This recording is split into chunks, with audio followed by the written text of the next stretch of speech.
I stare at the empty fruit bowl on my kitchen counter, my hands trembling with rage. For the 6th time this month, my prized Honeycrisp apples are gone. 6 times. I know exactly who took them. My neighbor, the self-proclaimed HOA enforcer of our gated community. The woman everyone calls Karen. This ends today. I whisper, my voice shaking. 26 years as a police officer taught me patience. But even I have my limits. You think you can walk into my home whenever you please and take what's mine? Not anymore. Today, you'll learn there are consequences to your actions. I reach into my cabinet and pull out a small bottle. Tonight, you'll regret ever crossing me. Before we continue, if you enjoy stories of sweet revenge against entitled neighbors, make sure to click that subscribe button. This is the best way for you to support our work. Thank you very much, and let's continue. My name is Marcus Johnson. After serving 26 years on the Chicago Police Force, I finally retired last summer. I dreamed of this moment my entire career, buying a beautiful home in a peaceful community where I could tend to my garden, read my books, and simply enjoy the quiet life I'd earned after decades of dealing with the worst of humanity. Pine Ridge Estates seemed perfect when I first visited. The sprawling green lawns, the tidy houses with their colorful gardens, the community pool just a short walk from my front door. I purchased a modest 3-bedroom home on Willow Lane, with a kitchen that overlooked a small but promising backyard where I planned to grow vegetables and, most importantly to me, an apple tree. Apples had been a passion of mine since childhood. My grandfather had owned an orchard in Michigan, and some of my fondest memories were of helping him harvest different varieties each fall. The taste of a fresh, crisp apple picked right from the tree was something I'd never forgotten. When I saw the young Honeycrisp apple tree in the backyard of the Pine Ridge house, it felt like a sign. This was home. The day I moved in, several neighbors stopped by to welcome me. They brought casseroles, bottles of wine, and warm smiles. All except for one, Deborah Winters from across the street. She didn't bring food or wine. Instead, she brought a 3-ring binder filled with laminated pages outlining every rule and regulation of the Pine Ridge Estates Homeowners Association. "You'll want to familiarize yourself with these immediately," she said, not bothering to introduce herself as she thrust the binder into my hands. Her eyes scanned my moving boxes critically. "I'm the head of the HOA Compliance Committee. We take our community standards very seriously here." She was a large woman in her 50s, with bottle blonde hair cut into a severe bob and perpetually narrowed eyes that seemed to be searching for violations. She wore a pink tracksuit that strained against her considerable frame, and despite the fact that it was barely 10 in the morning, her face was fully made up with bright blue eyeshadow and pink lipstick that had already begun to bleed into the fine lines around her mouth. "Thank you," I said politely, setting the binder on my entryway table. "I'm Marcus Johnson. Nice to meet you, NMMHN," she responded, not bothering to shake my extended hand. Her eyes traveled past me into my home. "Your lawn needs attention. The previous owners let the grass grow far too long. We expect it to be maintained at no more than 2.5 inches. I blinked, taken aback by her abruptness. "I just moved in today, ma'am. The lawn is definitely on my to-do list." "See that it is," she replied curtly. "And those hydrangeas in the front bed, they're the wrong color. We only allow blue hydrangeas on this street. Pink are for Maple Avenue. You'll need to replace them." Before I could respond, she had already turned and was walking back down my driveway, her neck craning to inspect my mailbox. "Welcome to the neighborhood," I muttered to myself, closing the door. In the days that followed, I quickly learned that Deborah, or Karen as the other neighbors called her behind her back, was the self-appointed dictator of Pine Ridge Estates.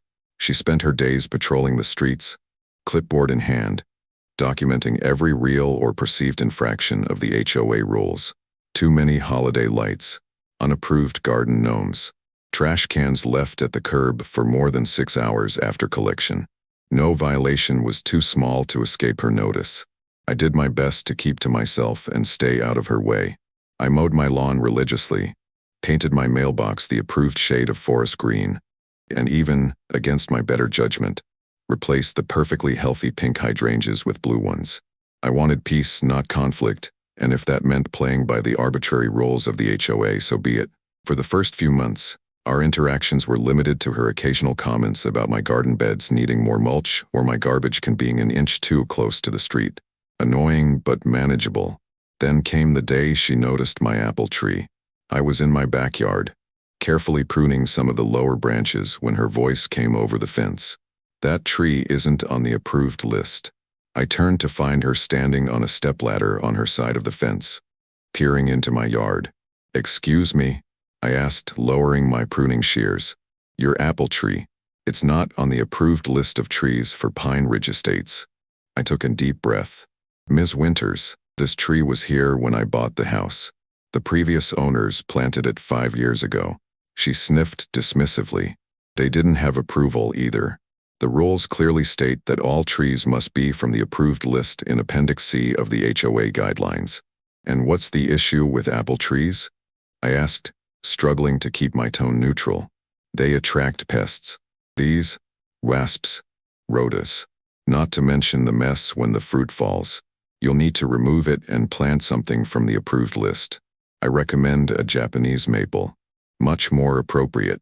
I felt a surge of anger but tamped it down.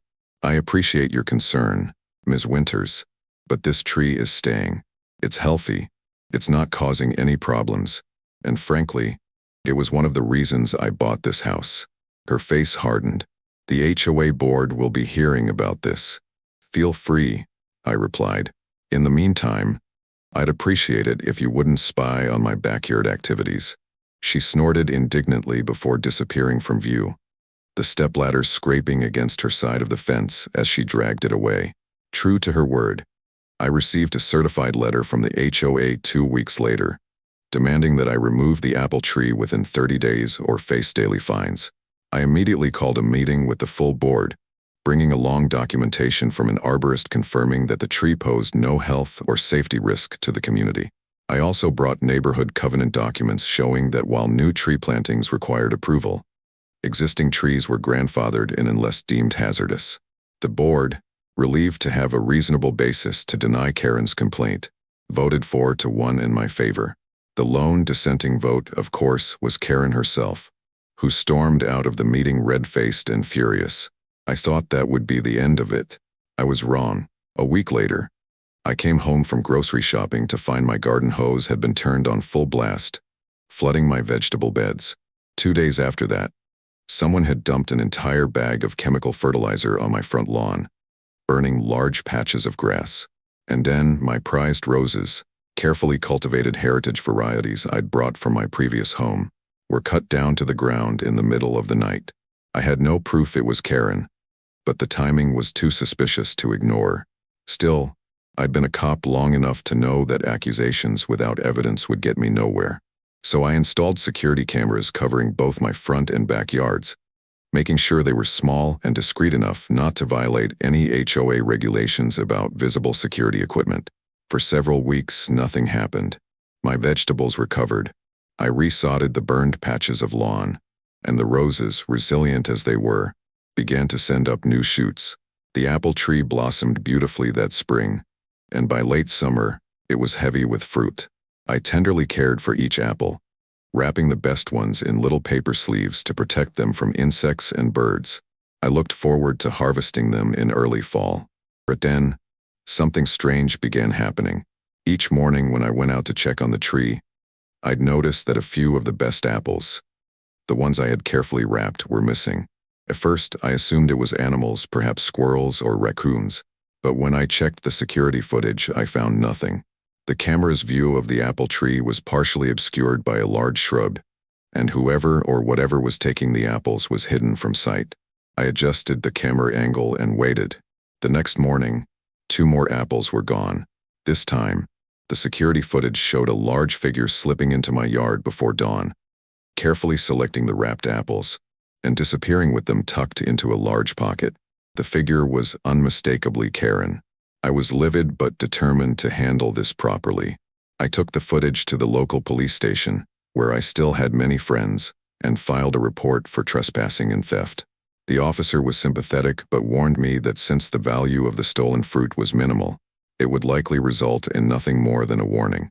Still, when Karen received a visit from a uniformed officer later that day, I thought it might shock her enough to stop the behavior. I was wrong again. The very next morning, not only were apples missing, but the lower branches of the tree had been deliberately broken, hanging sadly with their unripe fruit now doomed to rot. I confronted her directly, knocking on her door with printed screenshots from my security camera. "Ms. Winters, I have evidence that you've been trespassing in my yard and damaging my property," I said calmly when she opened the door. "I've already filed a police report, but I wanted to give you the chance to explain yourself before I pursue further action." She looked at the images and laughed in my face. "Those could be anyone, and even if it was me, what are you going to do about it? A few apples? Please, the police aren't going to waste their time on this. The trespassing and vandalism are criminal offenses," I pointed out. She leaned in closer, her voice dropping to a threatening whisper. "Listen to me carefully. I've lived in this community for 15 years. I know everyone who matters, the police chief, the mayor, the judges. You're the newcomer here. No one's going to take your side against me. So you can take down that tree like you were told. Or you can keep fighting me and see how uncomfortable your life becomes." She slammed the door in my face, leaving me standing there, shaking with anger. I knew she was partly right. The local authorities were unlikely to do much about stolen apples, but she had underestimated who she was dealing with. I hadn't spent nearly 3 decades in law enforcement without learning a thing or two about handling people who thought they were above the rules. I increased my security measures, installing motion sensor lights and additional cameras with clearer views of the apple tree. I also began harvesting the apples as soon as they were ripe, not leaving them on the tree a day longer than necessary. I shared much of my harvest with other neighbors, building goodwill and subtly letting them know about Karen's behavior without directly accusing her. As fall turned to winter and then spring again, our Cold War continued. Karen found new ways to make my life difficult, reporting me for non-existent noise violations, claiming my holiday decorations exceeded HOA guidelines, even accusing me of running an illegal business from my home when I had fellow retired officers over for our monthly poker game. Each complaint was systematically dismantled, partly because I was meticulous about following the actual rules, and partly because the HOA board had grown tired of Karen's vendetta. But she was relentless, and I could feel my hard-earned peaceful retirement slipping away in this constant battle of wills. By the time my apple tree blossomed again the following spring, I had reached my breaking point. Something had to give, and it wasn't going to be me. The final straw came when I returned home from a weekend visiting my daughter in Milwaukee to find that someone had entered my house. Nothing valuable was missing, but things were slightly out of place. A chair moved, a drawer not fully closed, and most tellingly, the fruit bowl on my kitchen island, which I had filled with store-bought Honeycrisp apples before leaving, was completely empty. My security cameras showed Karen using a hidden key to enter my home while I was away. The previous owners must have given her a spare key for emergencies, and she had never returned it. The footage clearly showed her entering empty-handed and leaving with a bulging purse, stopping to pluck an apple from the bowl and bite into it with a smug smile directly toward the camera. This was no longer about garden vandalism or fruit theft. This was breaking and entering. This was a violation of my home, my sanctuary. This was personal. I took the footage to the police again, and this time they took it more seriously. Karen was brought in for questioning, but somehow, by that afternoon, she was back home, smugly watering her front lawn and waving at me with false sweetness when I drove past. I later learned that, just as she had boasted, she was indeed close friends with the police chief's wife. The breaking and entering charge had been downgraded to unauthorized use of a key, and she was released with a warning and an agreement to return all copies of the key, which she claimed she had only used because she was concerned about a water leak she thought she saw coming from my property. That night, I sat in my kitchen, staring at the empty fruit bowl where my apples had been, feeling a familiar burn of injustice that I had so often seen victims experience during my years on the force. The system, which I had dedicated my life to upholding, had failed me because someone had connections and influence. Enough, I said aloud to my empty kitchen. This ends now. The next day, I went to the hardware store and bought a new set of locks for every door in my house. I also purchased a small bottle of specialized food-grade dye, the kind used for cake decorating. It was tasteless, harmless, but would temporarily stain anything it touched to vivid blue, including skin and clothing. I then went to the grocery store and bought a dozen perfect Honeycrisp apples, the largest and most tempting I could find. At home, I carefully injected each one with the blue dye, making the entry point nearly invisible. I placed them in my fruit bowl on the kitchen island, directly in view of my security camera. Then I waited. 2 days passed with no incident. On the third day, I deliberately made a show of loading luggage into my car and telling my next-door neighbor, within earshot of Karen who was coincidentally checking her mail, that I was heading to a law enforcement conference in Chicago for 3 days. In reality, I drove around the block and parked my car in the garage of another sympathetic neighbor. Then I slipped back into my own house through the back door and settled in to wait. My security camera feed displayed on my tablet. Took less than 2 hours. My tablet pinged with a motion alert, and I watched as Karen tried her key in my front door. Finding that it no longer worked, she moved around to the back of the house, trying the kitchen door and then, finding it also had a new lock, examining the windows. I held my breath as she tested the kitchen window, which I had deliberately left unlocked with a small gap to make it appear it hadn't fully closed. She smiled triumphantly as she pushed it open and, with some effort given her size, heaved herself through the opening and into my kitchen. I watched from my hidden position in the pantry as she immediately went to the fruit bowl and selected the largest apple. Without bothering to wash it, she took a massive bite, juice dribbling down her chin as she chewed with obvious satisfaction. It was time. I stepped out of the pantry. "Hello, Karen," she gasped, nearly choking on the apple. "What? You're supposed to be in Chicago?" "Yes, that's what I wanted you to think." I crossed my arms and leaned against the counter. You know, normal people ask before they help themselves to someone else's food. Or, here's a revolutionary idea. They don't break into their neighbors' homes at all. She swallowed hard, her face flushing with anger rather than shame. I didn't break in. The window was open, which still makes this breaking and entering a felony, in case you're not familiar with the criminal code. She took another defiant bite of the apple. "Go ahead, call your police friends again. We both know nothing will happen to me." I smiled. "I don't need to call them this time, Karen. You see, I've got all the evidence I need right here on camera. And in about 30 seconds, you're going to have all the evidence anyone would need all over your face." Her brow furrowed in confusion. "What are you talking about? That apple you're so enjoying? It's been specially prepared, with an FDA-approved food dye that's about to turn your entire mouth. Ton.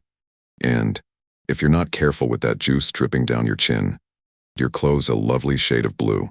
It should last about a week, no matter how hard you scrub." Her eyes widened in shock, and she looked down at the apple in horror. As if on cue, her lips began to tingle as the dye activated with her saliva. "Yale, you poisoned me?" she sputtered. "Not at all. This completely harmless food coloring. The same stuff they use in birthday cakes and Easter eggs. Perfectly legal. Completely safe." I picked up my phone. "But I did record you breaking into my home and stealing my food, which is definitely not legal. And now, I have physical evidence of that theft that no amount of connections can explain away." Karen rushed to my kitchen sink and began frantically rinsing her mouth. But it was too late. The blue had already begun to spread across her lips and tongue. She caught her reflection in my microwave door and let out a horrified shriek. "You can't do this to me," she screamed, blue-tinged spittle flying from her mouth. "I didn't do anything to you, Karen.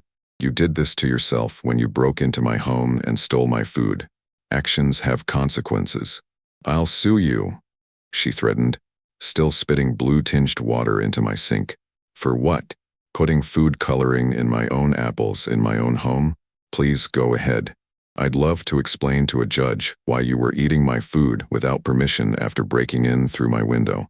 She looked at her hands, which were now also stained blue from the apple juice, and let out another wail of distress. "What am I supposed to do? I have a charity luncheon tomorrow. I'm giving a speech at the country club." I shrugged. "I hear blue is very in this season. Or you could tell the truth, that you broke into your neighbor's house to steal his food and got caught." I'm sure your country club friends would find that fascinating. Her face, what wasn't already turning blue, flushed deep red. You've made an enemy today, Marcus Johnson. I laughed. Lo, got in. I've had an enemy since the day I moved in. The difference is, now you know I'm not someone you can bully or intimidate. Now you know there are consequences to messing with me and my property. I walked to the front door and opened it. I suggest you use this exit rather than the window. This more dignified. And Taryn, if you ever set foot on my property again without an explicit invitation, what happens next won't be as harmless as blue teeth. She stormed past me, pulling her collar up in a futile attempt to hide her increasingly blue mouth and chin. The next day, Karen's luxury SUV remained parked in her driveway. In the next, for a full week, she didn't emerge from her house, not even to check that the neighbor's grass met the 2.5-inch requirement. When she finally did reappear, she crossed the street when she saw me coming, her eyes fixed firmly on the ground. Word of what had happened spread quickly through Pine Ridge Estates, though I never personally confirmed or denied the rumors. I simply smiled politely when neighbors commented on Karen's mysterious week-long absence or the faint blue tinge that lingered around her mouth and fingers when she finally emerged. Mysteriously, at the next HOA meeting, Karen resigned from the compliance committee, citing personal reasons. Even more surprisingly, a motion was introduced and unanimously passed to revise the approved tree list for the community. Apple trees were now explicitly permitted, was a note that fruit-bearing trees add character and charm to our neighborhood. These days, my apple tree thrives unmolested. I still wrap the best apples in paper sleeves, not for protection, but as a reminder of a battle won. Sometimes, when I'm feeling particularly generous, I leave a basket of apples on my front porch with a sign saying, "Help yourself." Everyone in the neighborhood takes one with smiles and thanks. Everyone except Karen, who still hurries past my house with her eyes averted. As for me, I finally have the peaceful retirement I moved here for. I tend my garden, read my books, and enjoy the simple pleasure of biting into a crisp, fresh apple, straight from my own tree. No blue dye needed. Sometimes justice requires a badge and a gun, and sometimes all it takes is a little food coloring and the willingness to stand your ground. But the most satisfying form of justice isn't blue teeth or public humiliation. It's the quiet mornings I now enjoy on my front porch, watching the sunrise with a cup of coffee, secure in the knowledge that my home truly is my castle, a castle that Karen Winters will never invade again. In the end, what I wanted wasn't revenge. It was respect. And sometimes, to get respect, you have to show people exactly who they're dealing with. I may be retired from the police force, but I never retired from my sense of justice. And in this quiet suburban battlefield, justice is now served one apple at a time. Perhaps the most unexpected outcome of my little blue apple trap wasn't Karen's humiliation or her resignation from the HOA committee. It was what happened 3 months later, when I received a plain white envelope in my mailbox with no return address. Inside was a handwritten note on expensive stationery. "Dear Mr. Johnson, I owe you an apology. My behavior since your arrival has been inexcusable. The truth is, I've been struggling with issues you know nothing about, but that's no excuse for how I've treated you and others in our community. The Blue Apple incident, as my therapist now refers to it, was a wake-up call. I've been seeing a counselor to address my control issues and the grief I never properly processed after losing my husband 5 years ago. I don't expect forgiveness or friendship, but I wanted you to know that your stand against my bullying had an impact beyond what you intended. It forced me to look at myself and make changes I should have made long ago. Respectfully, Deborah Winters." I read the note 3 times, unsure what to make of it. Was this some kind of trap? Another manipulation? But something in the shaky handwriting and the water stain at the corner of the page, a fallen tear, perhaps, seemed genuine. 2 days later, I was pruning my roses when a hesitant voice called from the sidewalk. "Those are beautiful." I turned to find Karen, Deborah, standing there, looking thinner than I remembered, her usual severe makeup replaced with a more natural look. Gone was the designer tracksuit, replaced by simple jeans and a blue cardigan. "They're bourbon roses," I replied cautiously. Heritage variety. She nodded, her eyes not quite meeting mine. I know. I researched them after I damaged them last year. I wanted to know if they could be saved. She shifted uncomfortably. I'm glad they recovered. I straightened up, removing my gardening gloves. Did you write me a letter? She nodded, her cheeks flushing. I wasn't sure I'd have the courage to say those things to your face. Yet here you are. Here I am. She took a deep breath. I meant what I wrote. I've been seeing a therapist since the Apple incident. Turns out I have some issues I've been taking out on the neighborhood for years. I considered her for a long moment. 26 years as a cop had made me a pretty good judge of character. And despite everything, I sensed she was being sincere. Would you like some tea? I asked finally, gesturing toward my porch. I just made a pitcher of iced mint tea. Her eyes widened in surprise. You're willing to have tea with me? After everything? I shrugged. I believe in second chances. I spent my career watching people at their worst. Sometimes they stay that way. Sometimes they change. The ones who change, those were always the cases that made the job worthwhile. She followed me to the porch, where we sat in awkward silence for a few minutes, sipping tea and watching the neighborhood children ride bikes down the street. I lost my husband, she said suddenly. 5 years ago. Heart attack. He was only 52. She stared into her glass. We built our life here, planned to grow old in this house.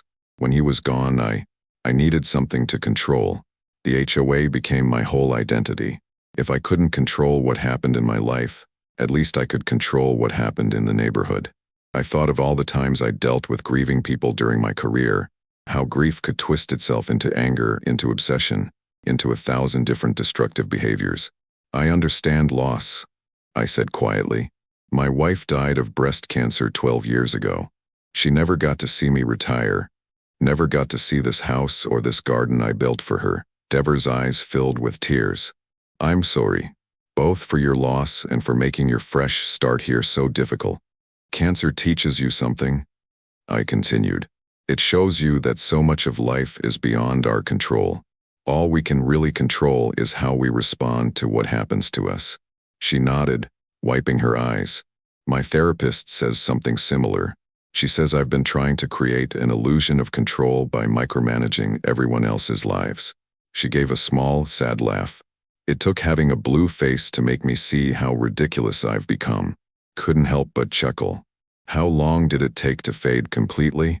9 days, she admitted with a rueful smile. I told everyone I had an allergic reaction to a new face cream. We both laughed then, and something shifted between us. Not friendship exactly, too much had happened for that, but perhaps the beginning of understanding. I've been thinking about rejoining the HOA committee, she said after a while. Not as the enforcer this time, but to propose some changes. More community events, fewer restrictions. A neighborhood where people actually want to live. Not just a showcase of perfect lawns. That sounds like a committee I might actually want to join, I replied. Her eyebrows rose. You'd consider joining the HOA? Even after everything? I smiled. If there's one thing I learned in law enforcement, it's that the system only works when good people participate in it. Maybe Pine Ridge Estates could use a different perspective.